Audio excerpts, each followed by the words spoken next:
First of all, I'm really liking the names of the character.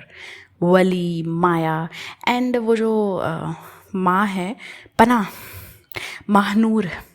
Wow, मतलब माँओं के नाम उन्होंने ना वो रखे हैं जो कि हमारे यहाँ यंग जनरेशन के नाम होते हैं। तो मुझे बहुत अच्छे लग रहे हैं उनके नाम। शुक्र है हम 2-3 नामों के सर्कल से बाहर तो निकले, हमारे राइटर्स को कोई और नाम तो नज़र आए। So Maya and Wali, perfect names for the characters, for the young characters, you know. अच्छा, ऐसा क्यों होता है कि सालों साल फैमिली का कोई एक बच्चा दूसरे मुल्क में अपनी ज़िंदगी गुजार के आता है, ज़ाहिर बात है अपनी फैमिली भी वहीं पे ग्रो करता है, वो उसकी बीवी बच्चे, और वहाँ से वो पैसे भी भेजता है और महंगे महंगे तहाइफ भी भेजता है।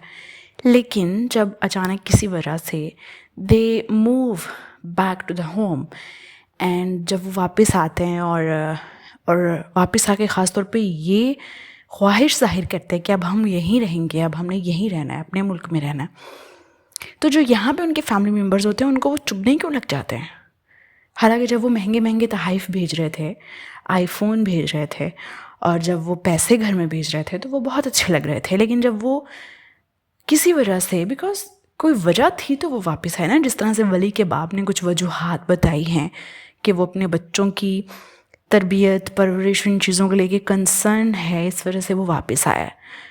तो किसी वजह से वो लोग वापस आए हैं, और जब वो वापस आए हैं तो दे आर वेलकमिंग दैम। लेकिन एक ही दिन में अनाया जो बच्ची है उनकी, जो वली की बहन है, जो कि वेजिटेरियन है, उसके लिए एक दिन में सब्ज़ी बनाकर वो जो औरत है वो थक गई और उसने उसकी माँ को कह दिया कि तुम बना लेना अपनी बच्ची की सब्ज़ी। I have some issues with the characters of Mahnoor and Wali के अब्बा। नाम नहीं मुझे आ रहा उस करेक्टर का, यानी जो क्या है, वली के जो अब्बा हैं उनका जो करेक्टर है उसका मुझे नाम नहीं आ रहा, बट उनकी अम्मा जो सवेरा नदीम है, महानूर, तो उनके साथ भी मुझे कुछ इश्यूज़ हैं, लेकिन वो फिर कभी सही। लेकिन कोई मेहमान आता है, अगर वो आपके घर में मुस्तकिल भी रहने आए तो 10 से 15 दिन तो मेहमान नवाजी आपको करनी चाहिए ना। एक ही दिन खाना बना के अगले दिन आप तंग आ जाते हैं और आप अपने शौहर को कहते हैं कि यार मैं तो बहुत थक गई हूँ। मैं, हर बंदा थक जाता है। तो तुम्हारी बेटी है ना, तुम्हारा बेटा है ना, इवन तुम अपने शौहर से, अपनी सास से हेल्प ले सकती हो। उनसे कहो कि ये सब्जियां वगैरह आप काट दो, बेटी से कहो तुम ये कर दो, बेटे से कहो तुम बर्तन धो दो। इस तरह से रिस्पॉन्सिबिलिटीज़ बांट कर काम किया जाए तो काम कम लगता है। एक ही शख्स करेगा तो सारी बात है वो थक जाएगा। पर मुझे इस बात की समझ नहीं है कि अभी वो लोग आए हैं, 2 दिन हुए हैं, उनको 2 दिन का खाना उन्होंने खाया उनके घर, एंड पना वाज लाइक कि ओ मैं तो थक गई, मेरी तो कमर टूट गई एक्स्ट्रा काम कर करके। और मजाक के लिए और फ़नी सीन्स बनाने के लिए और थोड़ा सा ना बच्चों वाले सीन्स बनाने के लिए उन्होंने वो चीज़ तो डाल दी कि वली की उसने फ़ोन रिकॉर्डिंग जो है वो अपने पास रखी हुई है समीर ने, और वो उसे ब्लैकमेल कर रहा है। बट अगर देखा जाए तो अगर घर में ऐसे होने लग जाए कि छुप छुप के लोग एक दूसरे की कॉल्स को, मैसेजेस को रिकॉर्ड करके उनको ब्लैकमेल करें, अपने कज़न्स को, अपने बहन भाइयों को, तो बस फिर तो चल गए ना घर, तो बस फिर तो रिश्तेदारियाँ चल गई ना। मतलब they are behaving, basically they are representing Pakistanis to those 2 kids, Wali और अनाया उसकी बहन।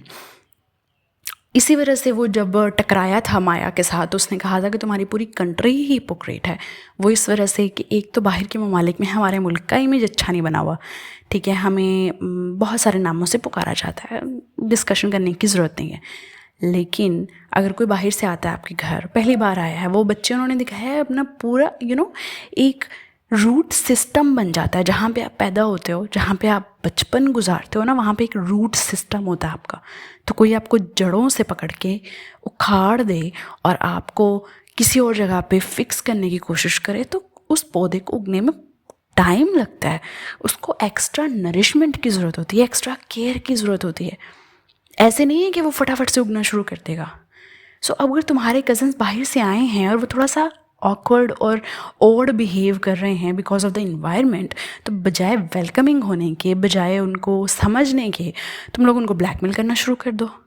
मजाक की हद तक तो ठीक है, मगर सोचें असली ज़िंदगी में होने लग जाए तो क्या होगा। इस सोसाइटी का,